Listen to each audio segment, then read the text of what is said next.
నమస్తే, welcome to BDD news. ముందుగా headlines. పార్లమెంట్లో అబార్షన్ బిల్లు ఆమోదం. ప్రపంచంలోనే తొలి దేశంగా నిలిచిన ఫ్రాన్స్. దక్షిణ భారత్కు గేట్వే ఆఫ్ తెలంగాణ. పలు అభివృద్ధి కార్యక్రమాలను ప్రారంభించి ప్రసంగించిన ప్రధాని మోదీ.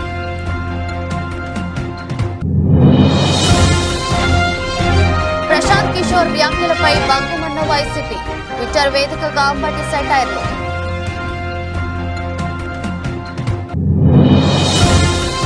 విశాఖలో ఏపీ సీఎం పర్యటన. వైజాగ్ విజన్ ఫ్యూచర్ విశాఖ పేరిట నిర్వహిస్తున్న సదస్సులో పాల్గొననున్న వైఎస్ జగన్. ఐపీఎల్లో ఊచకోత ఖాయం. ప్రాక్టీస్ నేషన్ లో రెచ్చిపోయిన రిషబ్ పంత్. Video viral.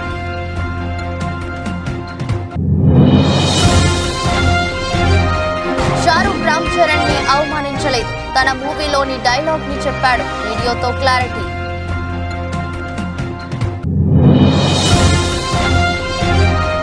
భారత మార్కెట్లపై యూఎస్ పిడుగు. నష్టాల్లో సెన్సెక్స్, నిఫ్టీ. ఫ్రాన్స్ పార్లమెంట్ చారిత్రక బిల్లును ఆమోదించింది. అబార్షన్ హక్కును రాజ్యాంగంలో చేర్చింది. దీంతో ప్రపంచంలో అబార్షన్ హక్కును రాజ్యాంగంలో పొందుపరిచిన తొలి దేశంగా ఫ్రాన్స్ సోమవారం చరిత్ర సృష్టించింది. సోమవారం జరిగిన ఉభయ సభల సమావేశంలో బిల్లు ఆమోదంపై ఓటింగ్ జరిగింది. 780 ఓట్లతో బిల్లుకు ఆమోదం లభించింది. 72 మంది సభ్యులు ఈ బిల్లును వ్యతిరేకించారు. అత్యధిక ఓట్లతో బిల్లు ఆమోదం పొందిన నేపథ్యంలో ఉమ్మడి నేషన్లోని సభ్యులు చప్పట్లతో తమ ఆనందాన్ని వ్యక్తం చేశారు. మహిళా హక్కుల కార్యకర్తలు దేశవ్యాప్తంగా సంబరాలు చేసుకున్నారు.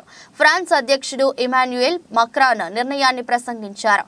పార్లమెంట్లో ఓటింగ్ ఫలితాన్ని భారీ స్క్రీన్ పై ప్రదర్శించారు. అనంతరం నా శరీరం నా హక్కు అనే సందేశాన్ని కూడా స్క్రీన్ పై ప్రదర్శించారు. బిల్లు ఆమోదానికి ముందు ఫ్రెంచ్ ప్రధానిగా బ్రియల్ ఆటల్ మాట్లాడుతూ మహిళలు ఇకపై అబార్షన్ విషయంలో సొంత నిర్ణయాలు తీసుకోవచ్చని అన్నారు. మరోవైపు అబార్షన్ వ్యతిరేక సంఘాలు ఈ చట్టంపై తీవ్రంగా విమర్శలు చేస్తున్నాయి.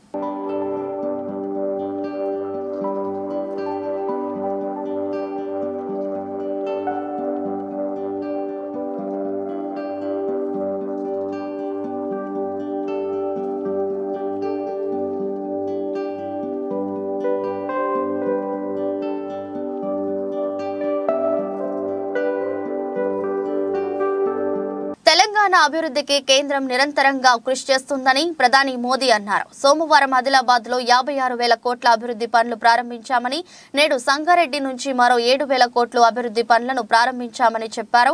రాష్ట్రాల అభివృద్ధి దేశ అభివృద్ధి అని నమ్ముతామని తెలిపారు. సంగారెడ్డి జిల్లా పటేల్గూడలో 9,021 కోట్ల వ్యయంతో చేపట్టిన పలు అభివృద్ధి పనులకు ప్రధాని మోదీ వర్చువల్ గా ప్రారంభోత్సవాలు, శంకుస్థాపనలు చేశారు. అనంతరం మాట్లాడుతూ హైదరాబాద్ లోని బేగంపేటలో సివిల్ ఏవియేషన్ రీసెర్చ్ కేంద్రాన్ని ఏర్పాటు చేశామన్నారు. ఇది దేశంలోనే మొదటిదని వెల్లడించారు. ఈ కేంద్రం ద్వారా హైదరాబాద్, తెలంగాణకు గుర్తింపు వస్తుందని చెప్పారు. ఏవియేషన్ కేంద్రం స్టార్టప్లు, నైపుణ్య శిక్షణకు వేదికగా నిలుస్తున్నారు. గత 10 ఏళ్లలో దేశంలో విమానాశ్రయాల సంఖ్య రెట్టింపైందని చెప్పారు. పలు కొత్త రైలు మార్గాలు, విద్యుదీకరణ పనులు చేపట్టామని తెలిపారు. Ghatkesar, Lingampalli MMTS railway service ఇప్పటికే ప్రారంభమైందని గుర్తు చేశారు. పెట్రోలియం ఉత్పత్తుల రవాణాకు పారాదీప్ నుంచి హైదరాబాద్ కు पाइपलाइन पनुलु चेपट्टनुन्नारनि तेलिपारु. साथियों, आज 140 करोड़ देशवासी विकसित भारत के निर्माण के लिए संकल्पबद्ध है और विकसित भारत के लिए आधुनिक इंफ्रास्ट्रक्चर का होना उतना ही जरूरी है. इसलिए इस साल के बजट में हमने इंफ्रास्ट्रक्चर के लिए 11 लाख करोड़ रुपए दिए हैं. ఎన్నికల వ్యూహకర్త ప్రశాంత్ కిషోర్ వ్యాఖ్యలతో మరోసారి ఏపీ రాజకీయాలు ఒక్కసారిగా వేడెక్కాయి. ఆంధ్రప్రదేశ్ అసెంబ్లీ ఎన్నికలపై రాజకీయ వ్యూహకర్త ప్రశాంత్ కిషోర్ వ్యాఖ్యలపై ఏపీ వైసీపీ నేతలు తీవ్రంగా స్పందించారు. ఈ నేపథ్యంలోనే మంత్రి అంబటి రాంబాబు ట్విట్టర్ వేదికగా ప్రశాంత్ కిషోర్ వ్యాఖ్యలపై సెటైర్ వేశారు. 2019 ఎన్నికలపై ప్రీ సర్వే చేసిన లగడపాటి రాజగోపాల్ రాజకీయ సన్యాసం తీసుకున్నాడని, ఇప్పుడు ప్రశాంత్ కిషోర్ కూడా దానికి సిద్ధంగా ఉన్నాడని కౌంటర్ ఇచ్చారు. నాడు లగడపాటి సన్యాసం తీసుకున్నాడు. ఇప్పుడు ప్రశాంత్ కిషోర్ సిద్ధంగా ఉన్నాడు అంటూ సోషల్ మీడియా వేదిక ఎక్స్ వేదికగా రాసుకొచ్చారు. ప్రశాంత్ కిషోర్ చేసిన వ్యాఖ్యలపై వైసీపీ పార్లమెంట్ సభ్యులు విజయసాయిరెడ్డి తీవ్రంగా స్పందించారు. ట్విట్టర్ వేదికగా కీలక కామెంట్స్ చేశారు. ప్రశాంత్ కిషోర్ మాటలను నమ్మొద్దని రాష్ట్ర ప్రజలకు సూచించారు. చంద్రబాబుతో 4 గంటల భేటీ తర్వాత లాజిక్ లేకుండా ప్రశాంత్ కిషోర్ ఈ వ్యాఖ్యలు చేశారని విజయసాయిరెడ్డి ధ్వజమెత్తారు. వర్తమాన రాజకీయాల్లో ప్రశాంత్ కిషోర్ అంచనాలు తప్పుతున్నాయని, వాస్తవాలకు పొంతన లేదన్నారు. ప్రశాంత్ కిషోర్ పీకే అంటారు, మీ అందరికీ తెలుసు. రాజకీయ వ్యూహకర్త, భారతదేశంలోనే ప్రసిద్ధిగాంచినటువంటి రాజకీయ వ్యూహకర్త. అలాంటి వ్యక్తిని కూడా చెడగొట్టేశారు చంద్రబాబు నాయుడు గారు. ఎందుకంటే ఏ రకమైన సర్వే చేయకోకుండానే ఒక రాజకీయ విశ్లేషణ చేశారు. అదేమిటంటే జగన్మోహన్ రెడ్డి గారు ఈ రాష్ట్రంలో ఓడిపోబోతున్నారనేటువంటి మాట పీకే చేత అనిపించారు. చాలా పెద్ద వ్యూహం ఇది.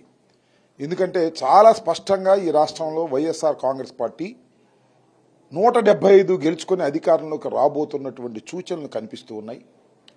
చంద్రబాబు నాయుడు గారు ఇంకొక పీకే అంటే పవన్ కళ్యాణ్ ఇద్దరి పొత్తు ఫెయిల్ అవుతుందని అర్థమైన తర్వాత ఏదో ఒక విధంగా సమ్వాట్ మేనేజ్ చేసి కొంతకాలం నుంచి ప్రశాంత్ కిషోర్ చంద్రబాబు నాయుడు దగ్గర రావడం, చంద్రబాబు నాయుడు ప్రశాంత్ కిషోర్ దగ్గరికి వెళ్ళటం, బేరసారాలు చేసుకోవటం, చివరికి ఆయన చేత అనిపిస్తే ఎన్నికలకు ముందు ఏదైనా ఉపయోగం ఉంటుందేమోననేటువంటి ఉద్దేశంతో ఒక వ్యర్థ ప్రయత్నాన్ని చేస్తున్నారు. ఖచ్చితంగా చంద్రబాబు నాయుడు గారి భాష, ఖచ్చితంగా TV5 భాష, ఖచ్చితంగా ఈటీవీ భాష, ఖచ్చితంగా ABN భాష, అదే భాష మాట్లాడాడు ఇవాళ ప్రశాంత్ కిషోర్ పీకే. ప్యాలెస్ అంటాడు, ఏమంటాడు, ఈ అభివృద్ధి కార్యక్రమాలు లేవంటాడు, సంక్షేమ కార్యక్రమాల వల్ల అధికారంలోకి రారు అంటారు. అదేవిధంగా తెలంగాణలో కూడా రాలేదని, తెలంగాణలో 2 సార్లు అధికారంలోకి వచ్చారు. అది గమనించడం లేదు. ఇలా ఏదో ఒక విధంగా మైండ్ గేమ్ ఆడాలని ప్రయత్నం చేసేటటువంటి ఈ వ్యూహకర్తల మైండ్ గేమ్ దయచేసి ప్రజలు నమ్మవద్దని ఈ సందర్భంగా నేను మనవి చేస్తున్నాను. ఇంతకుముందు కూడా ఒక వ్యక్తిని ఇలాగే సర్వనాశనం చేశాడు చంద్రబాబు నాయుడు గారు. ఆయనే లగడపాటి రాజగోపాల్. పాపం లగడపాటి రాజగోపాల్ చెప్పిన సర్వేలన్నీ సక్సెస్ అవుతుండేవి. పూర్వం తెలుగుదేశం గెలిచిద్ది అన్నాడు, అవుట్. అక్కడ నుంచి ఇక రాజకీయ సన్యాసం తీసుకుని వెళ్ళిపోయాడు లగడపాటి రాజగోపాల్. ఇవాళ కూడా ఈ ప్రశాంత్ కిషోర్ అనే పీకే వ్యూహకర్త లేదా రాజకీయంగా ఉన్నటువంటి విశ్లేషకుడు ఈ దెబ్బతో ఇతను కూడా లగడపాటి రాజగోపాల్ లాగా సన్యాసం తీసుకోవలసిందే. ఈ రాష్ట్రంలో మళ్ళా తిరిగి జగన్మోహన్ రెడ్డి గారు పోయినసారి కన్నా థంపింగ్ మెజారిటీతో ప్రతి నియోజకవర్గంలోనూ గెలిచి ముఖ్యమంత్రి కాబోతున్నాడు. దీన్ని ఏదో ఒక విధంగా మేనేజ్ చేయాలి, ఏదో ఒక విధంగా మైండ్ గేమ్ ఆడాలనే ఉద్దేశంతో పాపం ప్రశాంత్ కిషోర్ లాంటి వ్యక్తిని కూడా బలి చేస్తున్నారు. బలి చేసుకునివ్వండి, వాస్తవాలు మాత్రం అవి కావు. ఖచ్చితంగా ఈ రాష్ట్రంలో జగన్మోహన్ రెడ్డి గారే ముఖ్యమంత్రి కాబోతున్నాడు. సంక్షేమ కార్యక్రమాలు, అభివృద్ధి కార్యక్రమాలు 2 సమపాలలో పెట్టినటువంటి వ్యక్తి, అమలు చేసినటువంటి వ్యక్తి తప్పనిసరిగా జగన్మోహన్ రెడ్డి గారే ముఖ్యమంత్రి కాబోతున్నాడు. అంతా అదే భాష వాడుకుంటూ పీకే గారు ఇచ్చినటువంటి స్టేట్మెంట్ ను ప్రజలు నమ్మవద్దని ఈ సందర్భంగా చెప్పదలుచుకున్నాను. సీఎం జగన్ రెడ్డి ఇవాళ విశాఖపట్నంలో పర్యటించనున్నారు. విజన్ విశాఖ పేరిట రాడిసన్ బ్లూ హోటల్లో నిర్వహించే సదస్సులో సీఎం పాల్గొనున్నారు. అనంతరం వైజాగ్ కన్వెన్షన్ లో జరిగే భవిత స్కిల్ డెవలప్మెంట్ సిడాప్ ఆధ్వర్యంలో ఉపాధి పొందిన యువతతో సమావేశమవుతారు. ఉదయం 10:45 నుంచి మధ్యాహ్నం 2:30 వరకు సీఎం జగన్మోహన్ రెడ్డి విశాఖ పర్యటన సాగనుంది. పర్యటనలో భాగంగా సీఎం జగన్ పలు అభివృద్ధి పనులకు ప్రారంభోత్సవాలు, శంకుస్థాపనలు చేయనున్నారు. సీఎం జగన్ విశాఖ పర్యటనలో భాగంగా పలు అభివృద్ధి పనులకు శంకుస్థాపనలు, ప్రారంభోత్సవాలు చేస్తారు.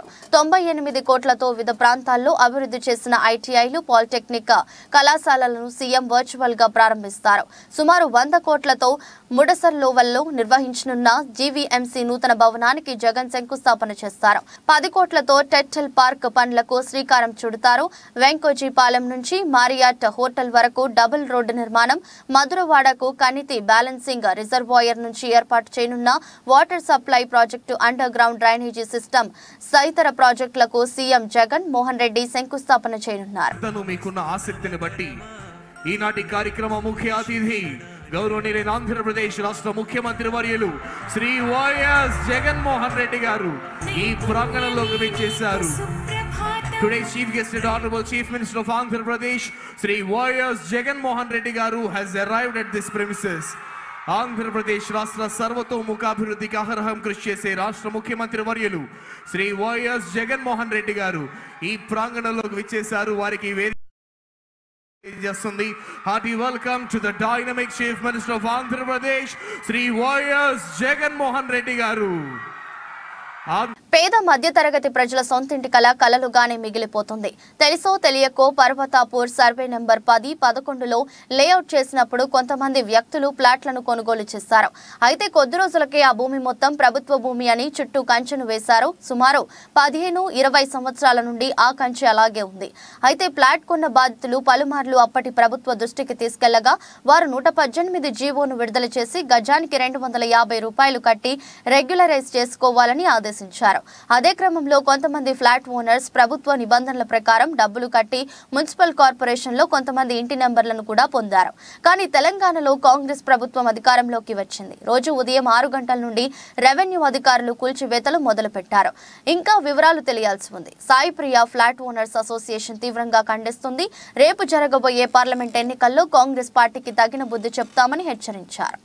ఆ రోజు పోరాటం చేసిన మా వాళ్ళు ఈ రోజు కూడా ఇలా న్యాయం జరిగేంత వరకు మా వంతు ఇక్కడ ఉన్న నాయకులతో కలిసి భయభ్రాంతులకు గురి చేసిన కాంగ్రెస్ నాయకులారా, మీరు కొన్ని రోజులు మాత్రమే అంటే మీకు ఓట్ల కోసం అయితే రాలేరనుకోండి, అయినా కూడా మీ అవినీతి మొత్తం చిట్టా బయటకు వస్తా ఉంది. రోజు ఇప్పుడు మా గట్కేశ్వర మండలంలో ఉన్న ఈ పిజ్జాది కూడా బోడుప్పల్ ఎన్నిలలో వాళ్ళు రోజు లక్షల రూపాయలు వసూలు చేసుకుని పబ్బం గడుపుతున్నారు. కాబట్టి ప్రజలందరూ దీన్ని గమనించాలి.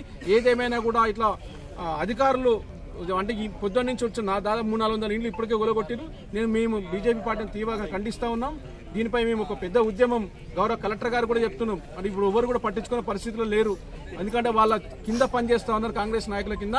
ఈరోజు మేము ఇక్కడ మీడియా ద్వారా చెప్తున్నాం, కొద్ది రోజులలో మీ అవినీతి అంతా బహిర్గతం చేస్తామని మీడియా ద్వారా తెలియజేస్తాం.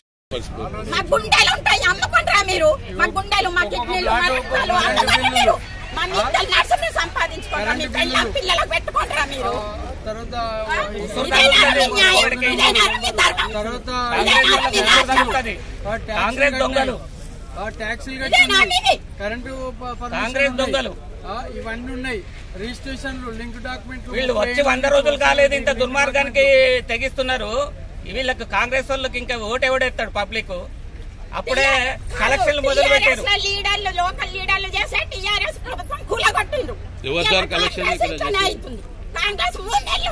లోకల్ లీడర్లు డబ్బులు కావాలి.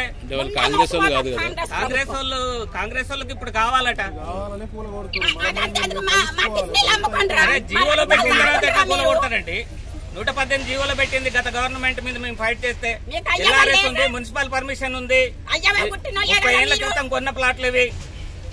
ఇవాళ వచ్చేది ప్రభుత్వ భూమి అని చెప్పి అన్ని దొంగ పనులు చేస్తుంటా. ఇవాళ కాంగ్రెస్ నాయకులు ఇక్కడ కబ్జాలు చేసిన వాళ్ళు లేరా? మేము చూపిస్తాం వాళ్ళ కబ్జాలు.